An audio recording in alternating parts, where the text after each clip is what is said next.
seconds, no fouls to give. Haliburton looking. Haliburton driving, pulls up, jump shot. It's good! It's good! With 0.3 of a second remaining. Unbelievable. I mean, absolutely unbelievable. I mean, it wasn't even that good of a possession for this game-winning shot, honestly. But, I mean, Bruce said it best from First Things First. This is the team of destiny. I mean, I know he was kind of being dramatic and poetic and whatnot, but, like, I mean, this is crazy. I mean, it's just, I'm legitimately stunned right now. I really am. I'm like, how they were able to win this game. They had 25 turnovers to OKC's 6. I mean, Haliburton had 14. Siakam had 19. It's game 1 on the road. I mean, this was a game that they had no business winning. No business winning. And it's funny because I made a video today, or yesterday, whenever the heck you're watching it, the day of this game. And, you know, Nick was just like, Nick Ray was just like, no chance the Pacers have to win this game. They have, like, no chance. And I was like, that's nonsense. Look how good the Pacers have been playing. I understand why you think that OKC is going to be, is technically a better team, et cetera, et cetera. And they were using, like, the past and all of this, like, historical context for all this. And it's just like, that means nothing to me. It means nothing to me. And that's why. Right there. I don't care what happened in 2003 and 1997, and we've never seen one team be favored so much more and still blah, blah, blah, blah. It's like, none of that matters. Literally none of that matters.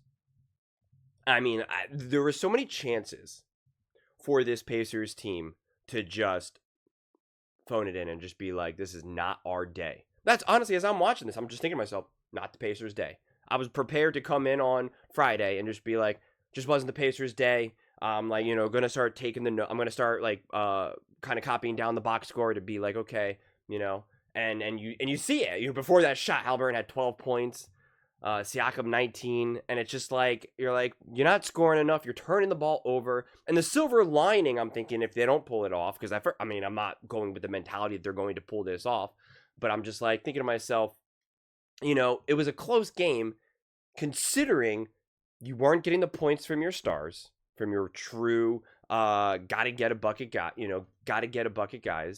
You turned the ball over a ton. I think you tied the record or set the record for most turnovers in the first quarter. I mean, like, and some of it was great defense by OKC, handshake to them, and some of it was just like, you're too frazzled. Like, you're making passes that you're not really ready. It's not lazy basketball, but you're not playing high level ball. You're not taking care of the ball. Like, it wasn't just like, it was like, oh man, OKC is swarming. They had their moments, of course. These are two great, awesome defensive teams. But it was just like, it was a combination, honestly. It was like the Pacers were helping them out, and OKC is more than willing to be opportunistic and get after it. And so it was just like, and so when you look at this as this game's unfolding, the OKC was keeping them at arm's length. It was very much like, I got my hand out and you're trying to hit the person, and it's like, nope, you can't do it. That's really how 95% of this game felt. But Indiana didn't fold. They kept up with it. When they were up, when they were down by 10, and then OKC pushes it to like 12, 14, whatever it may be, Indiana comes back. When it goes back down to 9, and then back to 11, right?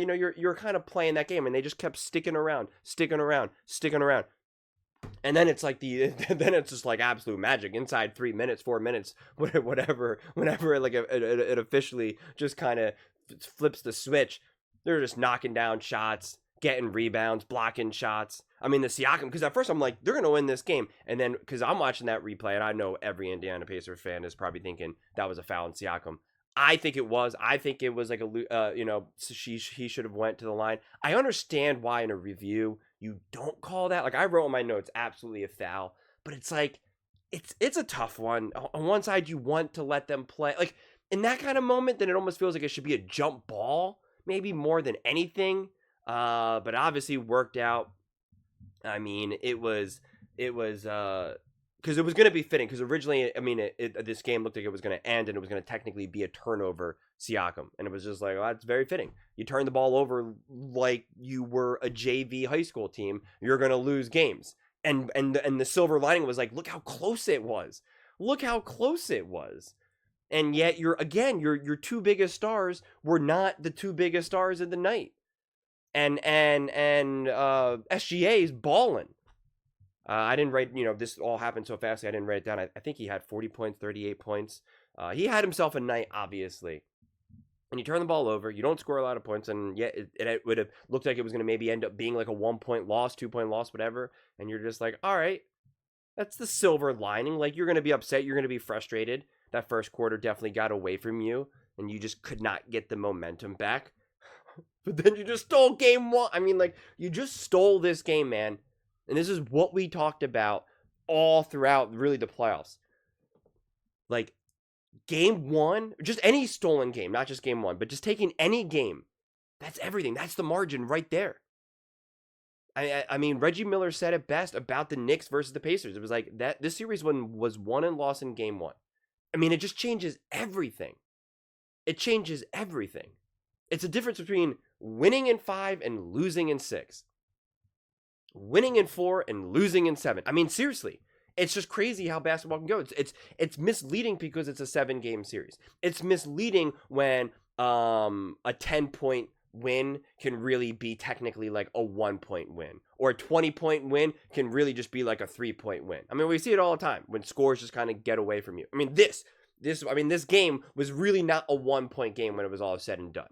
If you're a Pacers fan, you're like, you have to just be like, what did I just watch? I understand some of the OGs are going to be like, that's right, that's what we do, that's what we do. But like, come on, man, you can't pretend like that. That's just madness. I mean, that really is. That's madness.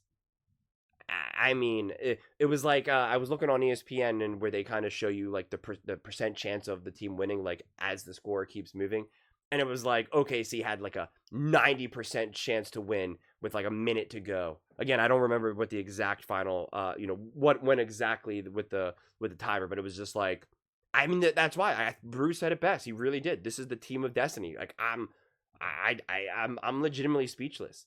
That's why I wanted to make a video, because I was like, I'll just do it tomorrow. But I'm like, nah. I'm like, I don't know what I just watched. I mean, this is just crazy. And to have Haliburton, and again, it wasn't even a good possession. I mean, it really wasn't. And I'm like, I'm kind of the type of person like, yeah, I know sometimes hit a shot, but I'm like, just no, get the ball, put your head down, get to the rim, get to the rim, get to the rim, get to the rim. Come on. And it was just like another like Lucy. It was a similar thing. I think it was when he hit the shot either against the Cavs or New York, and there's so many of them at this point, but where it was just kind of like, oh man, you kind of feel like, doesn't feel like you really have control of the ball. It kind of looks like you're on rollerblades right now, or ice skates. It's like, oh my God, you're just gonna, just put the ball up. You're just putting up a shot like you're counting down in your head with, playing on your driveway as a kid. And then the dude just knocks it down. I screamed when he knocked it down. I literally screamed. I mean, all those fans right there are just kind of like, what did we just watch? This was a party. We were about to be up 1-0. And now you're down. Truly shocking. Mind-numbingly shocking. I'm speechless, honestly. I really am. This is wild. I want to go back. Now that you know the outcome of this, it's like, I love to go back. I want to watch like at least like the fourth quarter, last 5 minutes, because it's just like, I'm speechless. That's just wild. But those are just my thoughts. I'd absolutely love to hear yours. What do you guys all think about Indiana, man, winning this game? Kind of buzzer beater, but we'll just call it a buzzer beater. Heartbreaking loss for OKC. Just another day for the Indiana Pacers, I guess. But let me know in the comments below. I read every single comment. It's whether you agree with me or disagree with me. Either way, let's get in some discussions. Let's get in some fights. But ultimately, let's just have some fun. And please do consider subscribing. We're building an amazing community here, and absolutely love to see you part of it. I want to build something that we all genuinely feel connected to. Something that we're really excited to be part of. I think we're well on our way to doing it. Please don't forget to give this video a thumbs up, as it really does help with the visibility and the algorithm. Thank you so much. See you next time.